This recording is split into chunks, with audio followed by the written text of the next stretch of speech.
Di video kali ini saya akan membagikan kembali analisa dari IHSG dan juga 3 saham yang menarik untuk minggu depan, tanggal 18 sampai 21 Agustus 2026. Kita mulai dengan mengupdate dulu trading plan kita di minggu lalu. Yang pertama yang saya bagikan ada MDKA ya. Untuk MDKA masih sangat bagus, masih sesuai dengan plan yang saya bagikan di minggu yang lalu, jadi masih bisa kita gunakan untuk minggu depan, dan nanti juga akan saya bahas ya di menit selanjutnya. Jadi MDKA di hold, masih di area pembelian, jadi yang mau entry masih bisa entry di MDKA. Lalu saham yang kedua ada Cimory. Untuk Cimory masih dalam keadaan sideways ya di sini dan belum hit area stop loss. Hampir mencapai support 4.500, dia sudah rebound ya. Jadi menurut saya untuk Cimory masih akan berpotensi bergerak naik. Jadi pantau aja area support 4.500 dan juga stop loss 4.460. Selama tidak hit area stop loss, Cimory masih sangat menarik untuk kita perhatikan karena di sini dia sedang dalam tahap konsolidasi ya. Setelah break dari trendline di sini, break trendline, dia sedang tahap konsolidasi. Jadi untuk potensi naiknya itu masih ada. Pantau aja area support, selama di atas support dan tidak terkena stop loss, harusnya Cimory masih akan bergerak naik ke area target. Yang mau entry sebenarnya bisa, cuman saya sarankan untuk orang-orang yang sabar ya, entry di saham ini karena pergerakannya cenderung lambat dan naiknya itu juga akan lama. Jadi yang sabaran bisa entry di Cimory, tapi yang tidak, di skip aja. Lalu saham yang ketiga yaitu Archie. Untuk Archie juga oke, di sini sangat bagus ya. Di hari Senin langsung naik ke area target. Selasa dia, coba kita cek ya label lengkapnya. Selasa dia langsung gap up juga. Senin, ini Senin, apakah dia turun ke area pembelian? Low-nya di angka 1245, sedangkan area pembelian kita 1225, jadi belum ya. Jadi baru valid plan-nya di tanggal, plan-nya itu baru valid di tanggal 13 ya, hari Kamis dan juga hari Jumat. Jadi plan ini baru berjalan, yang mau entry juga masih boleh. Jadi masih bisa kalian gunakan untuk minggu depan. Apalagi polanya masih sangat bagus ya, pola kenaikannya masih sangat bagus. Jadi silakan di entry, yang mau entry di Archie dengan potensi loss 7%, potensi profit di angka 7% sampai di angka 12%. Trading plan sudah ada, jadi masih menarik untuk Archie. Jadi seperti itu ya updatean di minggu yang lalu. Ada 3 saham seperti MDKA, Cimory, Archie. Satu pun belum ada yang terkena target ya. Dan rata-rata masih running di area pembelian. Semoga saja di minggu depan bisa terkena target. Karena memang yang saya bagikan ini lebih cenderung ke defensif, terutama Cimory ya. Jadi ya pergerakannya tidak begitu banyak di minggu yang lalu. IHSG juga sedang dalam keadaan sideways, sehari hijau, besoknya merah ya. Langsung kita cek ya IHSG-nya. Jadi wajar jika saham-saham ini tidak terlalu agresif di minggu yang lalu. Kita lihat ya seperti ini. Setelah mencapai resist, IHSG terkoreksi. Dan setelah mencapai support, dia naik kembali. Jadi persis ya dengan analisa kita di minggu yang lalu, dia akan sideways dulu di area support 6.300-an sampai resisten 6.465. Terlihat juga di hari Senin setelah mencapai resist, dia langsung turun ya. Jadi memang pola pergerakannya sangat valid. Atau bisa kita katakan juga lebih cenderung dia konsolidasi ya. Di area support trendline ini yang di bawah dan juga resist trendline yang di sini. Jadi sedang konsolidasi di dalam suatu range area yang dimana area ini sudah semakin menyempit. Ini ya. Pada saat di sini masih lebar, makin ke sini makin nyempit ya. Dan nantinya dia akan menentukan arahnya, pastinya akan keluar dari area konsolidasi ini. Jika break atas atau break resisten dia akan terbang ke atas. Tapi kalau jebol support dia akan turun seperti ini. Jadi kita tunggu apakah nanti pergerakan dari IHSG break atas atau breakdown bawah. Yang kita harapkan itu break atas ya, supaya kita bisa cuan karena memang market kita ini masih satu arah. Hanya bisa jual jika sudah punya barang. Oke. Jadi untuk IHSG seperti itu, kita lihat time frame 4 jamnya cukup bagus ya. Bisa dikatakan ada pola double bottom. Seperti ini, cuman karena posisi di area atas saya tidak terlalu suka bilangnya pola double bottom. Jadi saya buatkan view-nya akan lebih cenderung bergerak naik. Untuk support saya pakai gap yang di bawah ini ya. Sebelumnya saya pakai gap yang atas, dari sini saya pakai gap yang di bawahnya. Sekitar area 6.266. Jadi view saya pada IHSG masih akan bergerak naik ke area resist, uji resist. Setelah mencapai resist bisa turun kembali ke support. Tapi jika break resist dia akan lanjut ke 6.624. Secara foreign flow masih ada outflow di hari Jumat. Ada outflow 396 miliar. Sebelumnya juga ada outflow sekitar 1T. Ada inflow di sini 486 miliar ya. Jadi kalau kita lihat secara weekly, masih kita kategorikan ada outflow di IHSG. Pada saat naik, IHSG ada outflow. Jadi sebenarnya pergerakan naiknya ini masih belum valid uptrend ya. Jadi ya kalau diikuti inflow sih bagus, tapi kalau ada outflow agak mengkhawatirkan juga. Tapi secara teknikal masih akan naik karena dia sedang konsolidasi dan arah konsolidasinya dalam pergerakan uptrend. Jadi tetap gunakan teknikal yang tadi, potensi ke resistennya dulu. Setelah mencapai resist nanti akan kita cek ya pergerakannya di sini. Jika bisa break resist dia akan naik. Tapi jika tidak mampu break resist dan ada candle merah di resisten, dia akan turun kembali ke supportnya. Sekarang kita masuk ke saham yang menarik untuk minggu depan. Yang pertama ada Arko ya. Tapi saya berikan disclaimer dulu, kalau analisa yang saya berikan ini merupakan pandangan saya pribadi, bisa saja salah, bisa benar, jadi silahkan dianalisa ulang, dan gunakan yang sesuai dengan profil risiko kalian ya, atau gunakan risiko yang tertera pada trading plan di video ini. Jadi jika kalian ikutin trading plan yang ada di video ini, ikutin juga area target, area stop loss. Jika terkena stop loss, kalian cut loss. Jika terkena area target, kalian jualan dengan posisi profit. Jadi segala keuntungan dan kerugian menjadi tanggung jawab masing-masing. Yang pertama Arko, kenapa saya bagikan? Karena secara teknikalnya dia berpotensi break dari trend line-nya di sini. Trend line ini berpotensi di breakout dan ada pola sebelumnya yang sudah valid yaitu pola double bottom. Di sini dia membuat bottom yang pertama. Ini bottom yang kedua, dan ini menjadi area neckline-nya di angka 4.900 sampai 5.025. Dan dia juga sudah retest ya. Break di sini, lalu turun ke area neckline atau demand. Setelah mencapai neckline, dia langsung bergerak naik. Jadi dengan pola ini harusnya masih sangat menarik atau bagus ya untuk entry di saham Arko. Broxum. Dari sisi Broxumnya juga ada akumulasi di hari Jumat ya, ada IF, YU, dan yang lainnya. Sepertinya YU foreign, oh bukan ya, foreignnya malah keluar. Coba, kok di sini foreignnya dia naik ya,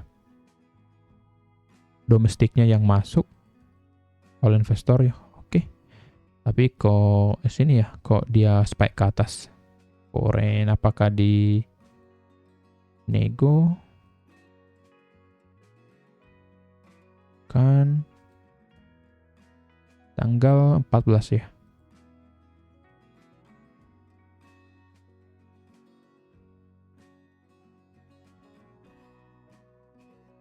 Sebentar.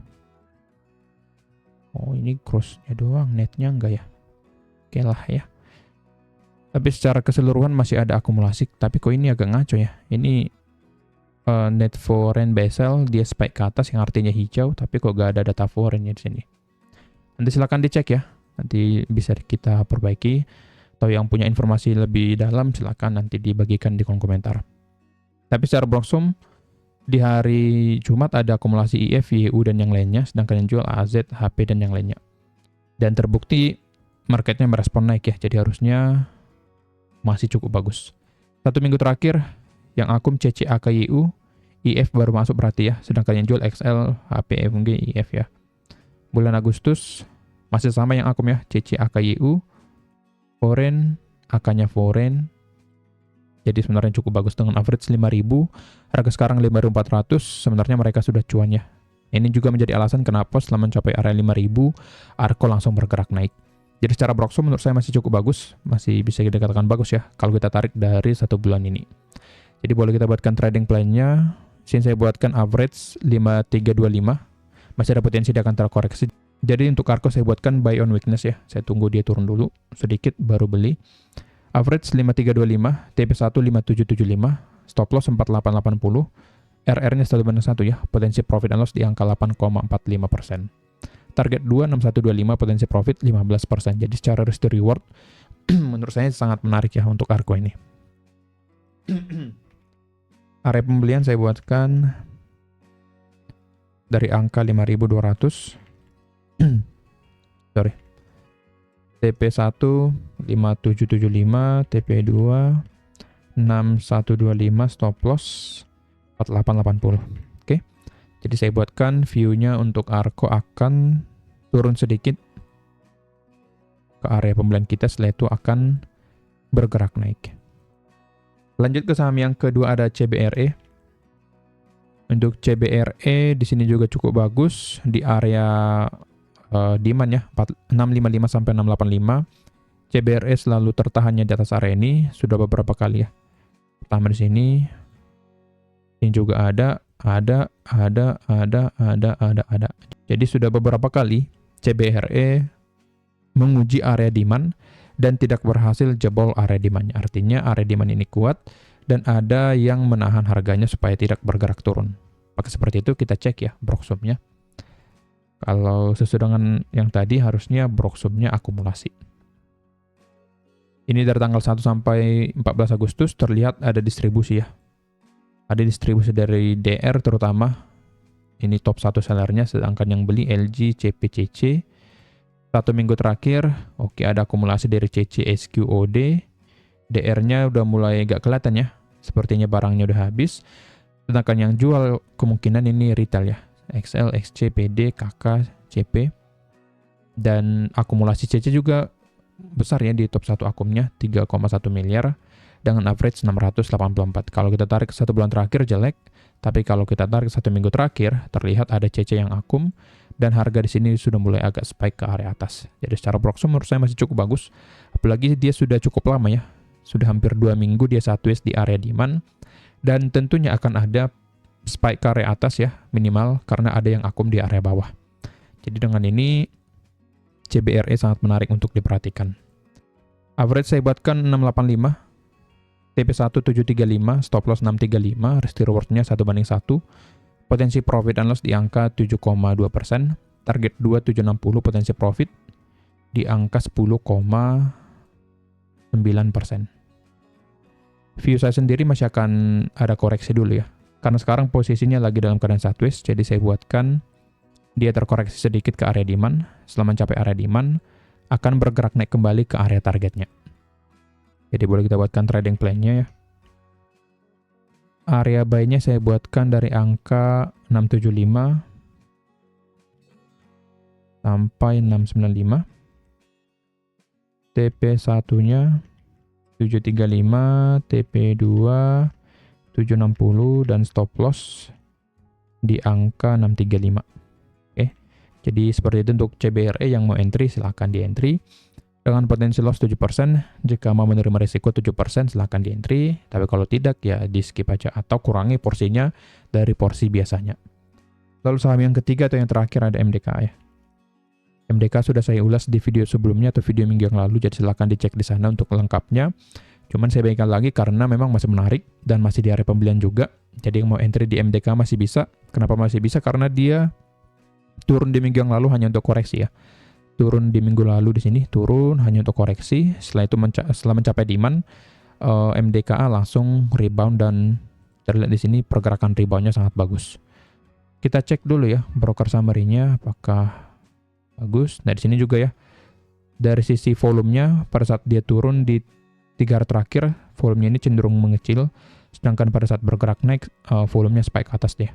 Jadi secara analisa volume juga bagus. Koreksi dengan low volume. Lalu broker summary-nya juga kita lihat ya. Dari 1 minggu terakhir terlihat netral. PP ini broker apa ya? Oke.